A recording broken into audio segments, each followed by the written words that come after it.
leader with over 20 years of experience across BFSI, ITES, Agri, and IT sectors.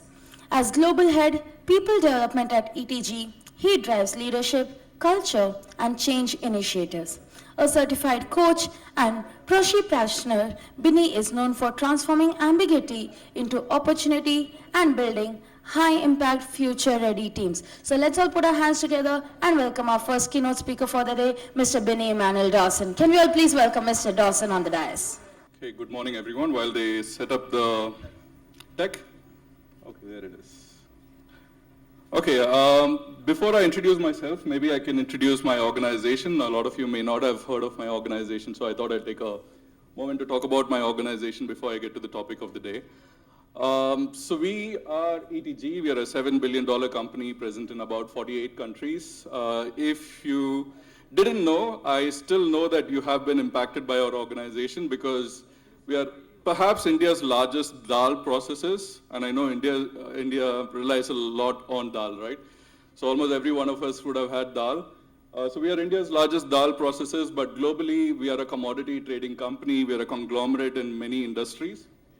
And we are in about 48 different countries, which also means that I get to work with people across the world, multi-cultures, multi-organizations, multi-domains.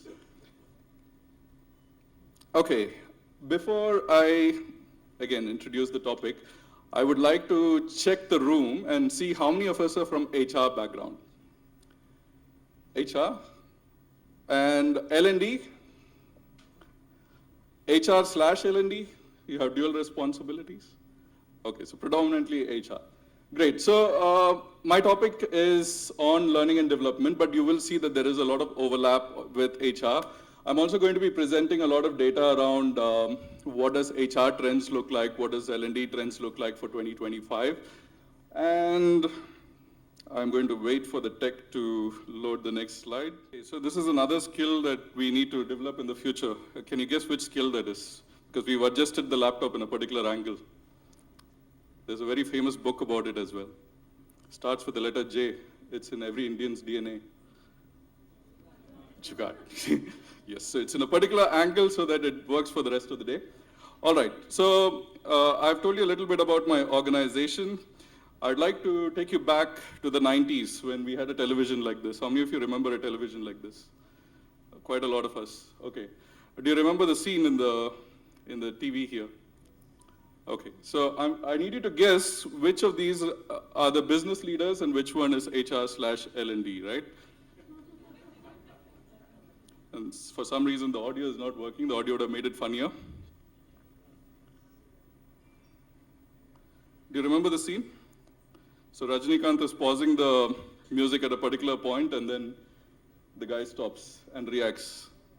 Who's business? Who is L&D, HR? Right, so typically if you notice, HR and L&D is reactive. And I'm going to make some bold assumptions here, especially because we come from multiple organizations, different domains. It's very difficult for me to narrow down different industries and give you examples. And if I have to do something like that, perhaps even in person, we may have to break into rooms and all of that, which would be very complicated. So bear with me on the bold assumptions that I make today. But I'm still going to take a dig at what possible future would look like. You know, have you seen these crystal balls where you can look into the future? So I'm going to look at possible trends in the future. The first trend, as everyone has thought about, is related to AI. And there is also this impending doom and fear around what would AI do, would it steal our jobs? So I'd like you to take a look at the bottom right side of the screen. If you take a look at the bottom right side of the screen, you'll see the jobs that would continue to stay with AI and the jobs that would get eventually automated. And if you take a broad look at the patterns here, it's most likely the transactional and repetitive work that would be automated. So all your LMS administrators, anyone doing admin work, and lately, I don't know how many of you have been following agentic AI, a lot of your program management, informing people, researching, all of those kind of jobs will also go away. But Jobs of CHROs, strategic roles, talent managers, L&D heads, those kind of roles will still be relevant because the complexity of human nature and the complexity of jobs would continue to remain. So those jobs will continue to stay. This is one of the first digs that I'm going to take a look at. And the second one, which I think is a relief for a lot of us, because we don't have to spend a lot of money, is what the industry calls as tearing down the paper ceiling. You must have heard the term breaking the glass ceiling at one point in time, which was certain races, certain genders could not get promoted beyond a particular point. But right now, what's happening is you don't need an IIM graduation, you don't need IIT graduation, you don't need a Harvard graduation. I see that across the world, we hire a lot from some of the top colleges in the world, and I can see that a lot of them are still reaching out for jobs because they've not been placed, despite the placement season being over. And no more do we need to seek those fancy degrees. And I also caution this because I see that a lot of people also go out for those AI-related courses thinking that that's going to add some kind of career mileage.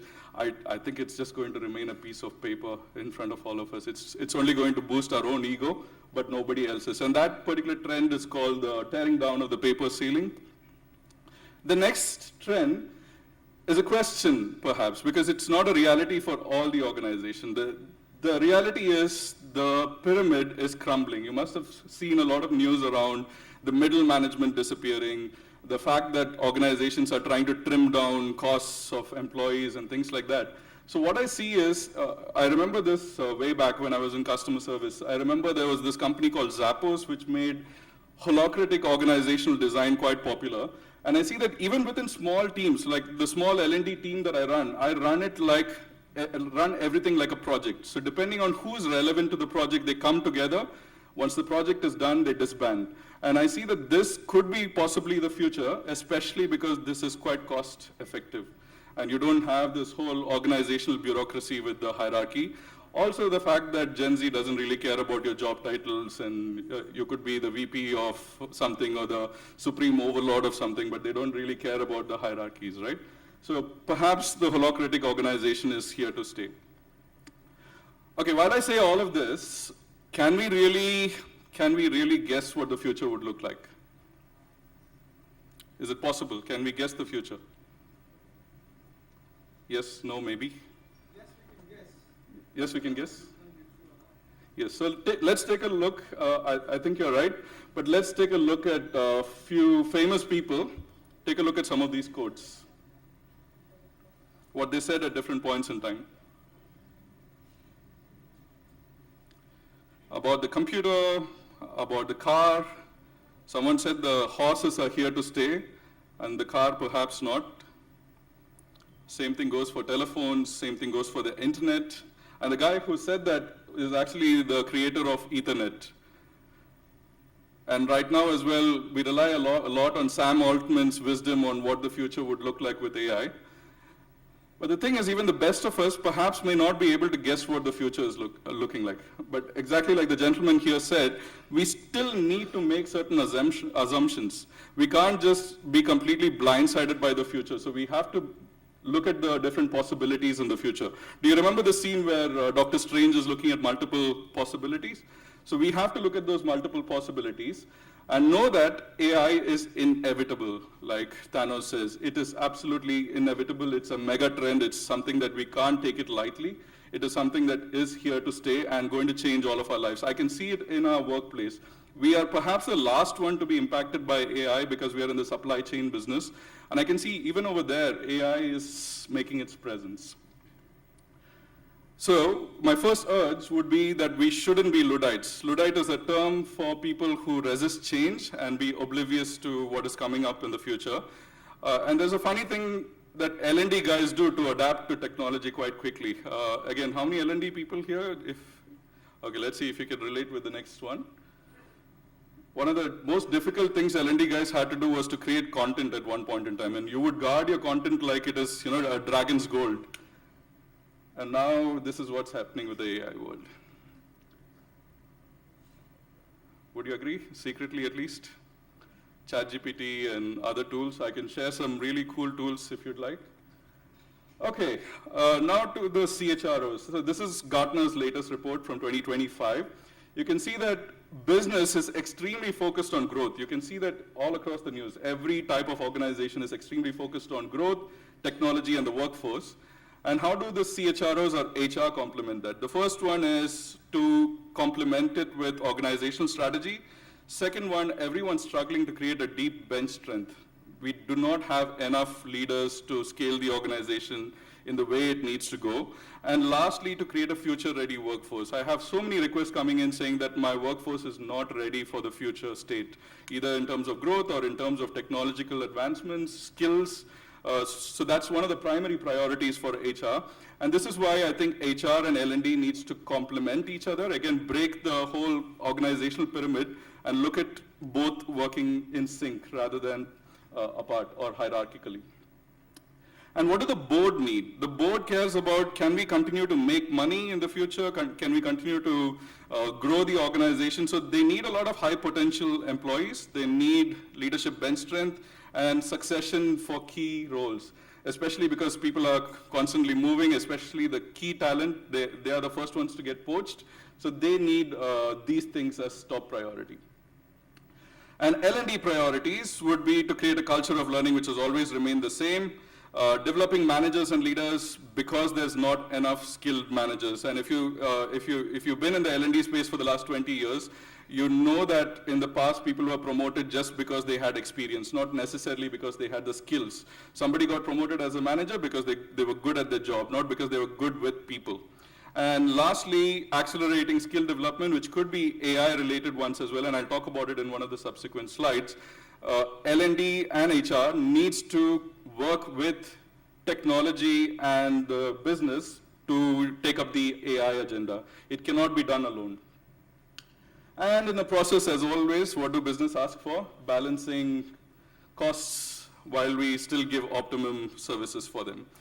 Something that's happening along the way, because we want to take up the technology bandwagon, I see that every company right now is doing this. I'm using a lot of movie reference because, again, I love movies. So if you remember the scene from, which movie was this? Wolf of Wall Street? Yeah?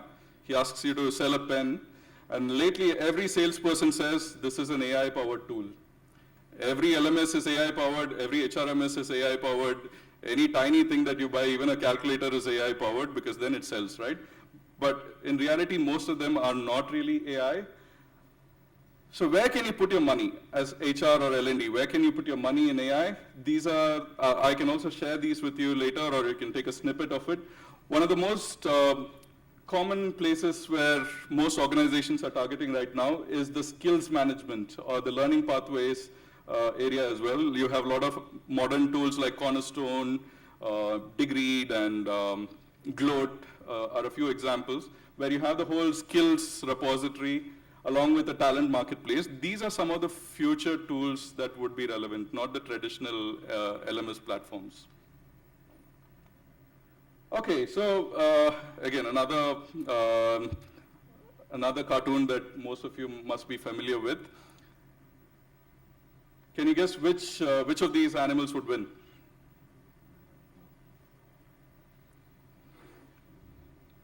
Can you put your hand up? And if you think that it is the monkey, if it's the monkey, no one's judging. It's early morning, so it's the crow, not bad. So I think HR and L&D is typically smarter. Because whenever I ask this question, I see that most often people say it's the monkey. But you see that we all have different races to win, right? So let's see how we can change the play field. I see that I have very limited time, so I'm going to quickly show something, and then if you'd like, you can take a picture. These are the skills of the future for learning and development teams, especially. And the same thing can apply to HR as well. The first pillar, you'll see a lot of traditional areas. The second one, you'll see that critical thinking, business acumen, all of these becomes critical. So L&D or HR cannot stay behind transactional work. You need to complement business. Otherwise, anybody can do our job. AI can do our job as well. I'm going to skip this. This is what we do at ETG. We have these 4 pillars in our Leadership Academy. We also focus a lot on skills.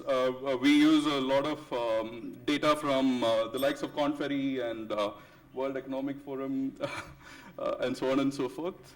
I'm going to skip through some of these slides.